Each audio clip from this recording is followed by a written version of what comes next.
Faithful Niner Empire. Something feels different in Santa Clara today. There's quiet movement in the locker room, a decisive shift on defense, a twist on offense, and a familiar name knocking at the door. No spoilers. I'll just say each piece changes the board and pushes this season down a bolder path. There's veteran leadership, a hot market, and a comparison that'll make jaws drop. Will the front office pull the trigger? And what does it do to the locker room vibe? You won't believe what we've got today. So grab a seat, drop a like, and let's dive straight into the news. There's a move that looks small on paper but can change the tone of the entire defense. It's not a blockbuster trade, and it's not a projection-based promise. It's the kind of surgical adjustment that settles the first drive and brings calm in the fourth quarter. The locker room feels it when there's someone who can organize alignments, anticipate motion, fix leverage, and own third downs. And here's the detail that makes it all more intriguing. This name already flirted with Santa Clara. Handshakes were exchanged, and because of a trust bond with a coordinator elsewhere, he chose a different path. Today, the opportunity is back, the context is perfect, and the need is screaming. We're talking about Eric Kendricks. Yes, the veteran many assumed was locked into Dallas reappears as an immediate solution for a position that showed cracks. With Dre Greenlaw leaving in free agency, the rotation lost timing, communication, and sideline punch. Fred Warner is still the metronome of the unit, but nobody wants a 2024 rerun with a void at the other spot. D. Winters flashed, has burst, and is improving his reads, but he's still chasing snap-to-snap consistency. Rookie Nick Martin earned public praise from Navarro Bowman, huge for ceiling and attitude, but development takes time, and the margin at the top is razor thin. After surprising cuts, the message is clear.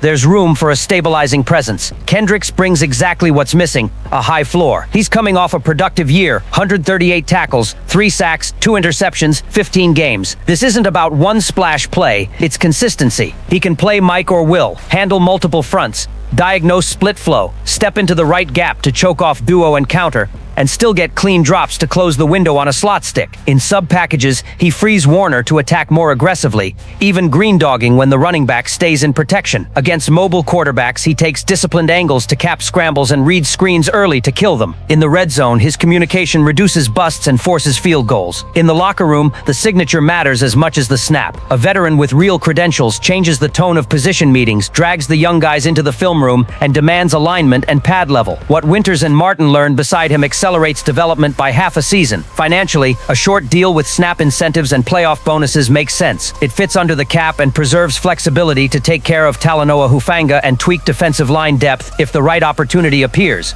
Fans are already split online. One side wants patience with the kids. The other insists the window is now and the Super Bowl won't wait. Both have a point, but when you have one of the league's best defenders as your maestro giving him a partner who guarantees the basics changes the season's tier. Simple as that. If John Lynch and Kyle Shanahan make the move, the defense stabilizes, the playbook opens, and the margin for error shrinks. And honestly, that sets the stage for an even bigger swing on offense, because when the house is in order behind the line, everyone plays looser.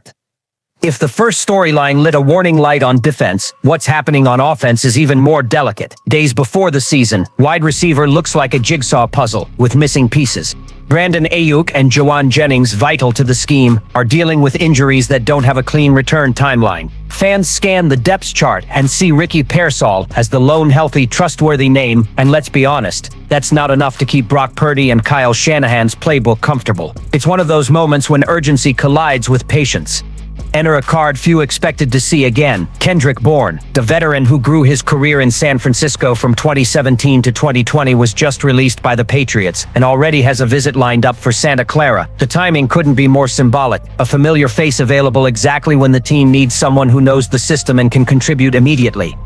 It's as if the door was left ajar when he left, and now fate's offering a reunion amid the chaos. It isn't only about the X's and O's. Bourne has chemistry with the fan base, knows what it means to wear red and gold, and most importantly, speaks Shanahan's offensive language that slashes the learning curve. While other vets would need weeks to digest alignments, shifts, and hot reads, Bourne could step in with Pearsall as an instant partner. Yes, he's on the wrong side of 30 and coming off a foot injury, but compared with current options, even 80% of Bourne offers more security than practice squad improvisations.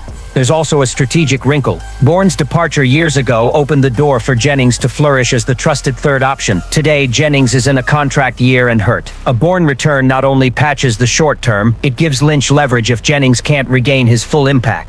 It's that chess move that covers two squares at once. Among fans, the debate is loud. Some call it useless nostalgia, arguing a Bourne reunion is living in the past. Others see it as a masterstroke, a necessary course correction. Underneath it all, the math is simple. The team needs receivers, needs them now, and needs someone Purdy trusts. Reopening the door for Kendrick Bourne might not be just an emergency fix, it might be the balance point that keeps the season alive while the stars heal. And while we picture that reunion at Levi's Stadium, remember this: there's a defensive storyline brewing that could shake the franchise's financial and competitive future even more. When we talk immediate impact, it's impossible to ignore Nick Bosa. 2 years ago, his 5-year, $170 million deal felt oversized. Now, after the bombshell Micah Parsons signed in Green Bay, that contract sounds like a bargain. The NFL market flips fast. In 2023, people question breaking the bank for Bosa. In 2025, what seemed outrageous has become one of the friendliest deals for a generational talent. What does it mean for the Niners? First, they've got an all-pro defender still in his physical prime at a price well below the going rate. Parsons is pulling $47 million per year with $120 million guaranteed. Bosa is at only $34 million with $88 million guaranteed. That gap frees cap room for moves at other critical spots, especially with future extensions and possible impact additions on the table. In a way, Bosa dragging negotiations to the 11th hour back then turned into an unexpected gift for John Lynch. Don't be fooled though. Agents and players can do that math too. It's only a matter of time before Bosa looks at the ledger and realizes his production and status outpace the current deal. He's signed through 2028, but every sack, every dominant snap, every all-pro vote adds pressure for an early renegotiation. The front office also knows it can't reprise a holdout saga. Preserving trust matters. The psychological factor is real. Watching Parsons get paid lights a competitive fire. Bosa has already been the league's top defender, but the narrative is back to Bosa versus Parsons. That's premium fuel. Imagine a 2025 with Bosa playing with a chip on his shoulder, proving week after week he's still the edge to fear. For the Niners, that's a good problem. More on-field production, more headaches in the negotiation room. Then there's the ripple effect. Veterans like Javon Hargrave, Talanoa Hufanga, and even younger players like Drake Jackson take cues from Bosa. If the line's leader brings relentless intensity, the room follows. If the leader asks for a raise, the room learns to ask. Bosa's deal isn't just numbers. It's a barometer for how the locker room interprets value, loyalty, and recognition. Fans see it differently. Many celebrate Lynch was a genius. He got him cheap. Others warn of a storm. Brace yourself, this bomb is ticking. Both can be right. For now, the Niners enjoy one of the biggest bargains in football. But when the market shifts, calm never lasts long.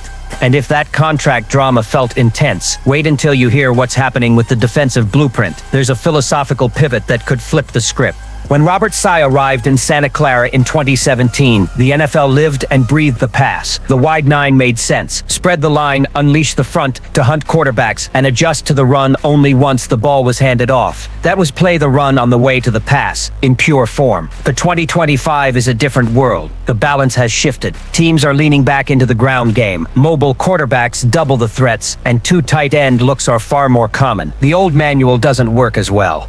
Here's the tension. The wide nine, once a calling card, is showing its age. Remember when Saleh, by then the Jets head coach, faced Shanahan? The 49ers ran 447 and won 32s and 19. That was more than a stumble, it was a lesson. As the league reinvests in the run, staying married to run on the way to the pass invites death by 1,000 paper cuts, just like Saleh described. So what's the answer? Loading the box with 8 helps but opens you up to explosives over the top. 5-man fronts with 2 deep safeties look like the modern solution. It's a hybrid disciplined run, fits without sacrificing coverage integrity. Preseason already hinted at the shift. Heavier fronts, tweaked alignments, and a bigger emphasis on gap control before turning on the pass rush. For the Niners, the implications are massive. First, it changes linebacker demands, and that loops us back to the opening storyline. If the defense is going to major in run fits, the need for trustworthy vets like Kendricks grows. Second, it amplifies the value of defensive line depth. Bosa can't be the lone anchor. You need a real rotation to stay consistent against offenses that will pound the rock until you prove you can stop it. In the locker room, leaders like Fred Warner grasped the stakes. He's already the defense's quarterback, but in a scheme that prioritizes the run. His communication becomes even more vital. For fans, it's equal parts nerves and excitement. Are we turning our backs on our identity versus this is the evolution we need to keep the edge? The truth is, Shanahan and Saleh know the NFL is cyclical. Today, the run is back. Tomorrow, the pass might surge again. What never changes is the need to adapt. The 49ers are staring at another reinvention, the kind that can be the difference between a vulnerable unit and one that dictates league pace. Faithful after that whirlwind, it's clear the 49ers are mid-transformation, a defense asking for a seasoned stabilizer, an offense flirting with a reunion to keep the air game afloat, a contract that suddenly looks like a steal, and even a playbook philosophy being rewritten to match the NFL's new face. It all points to one truth: this franchise can't afford to wait. It has to act now. The window is open, but not forever. So tell me, which of these moves hits you hardest as a fan? Bourne's potential return, a Kendricks signing, Bosa's bargain, or the defensive reboot? Drop your take in the comments, and don't forget to like, subscribe, and share with that friend who bleeds red and gold. This season is about to get wild, and we're riding it together to the end.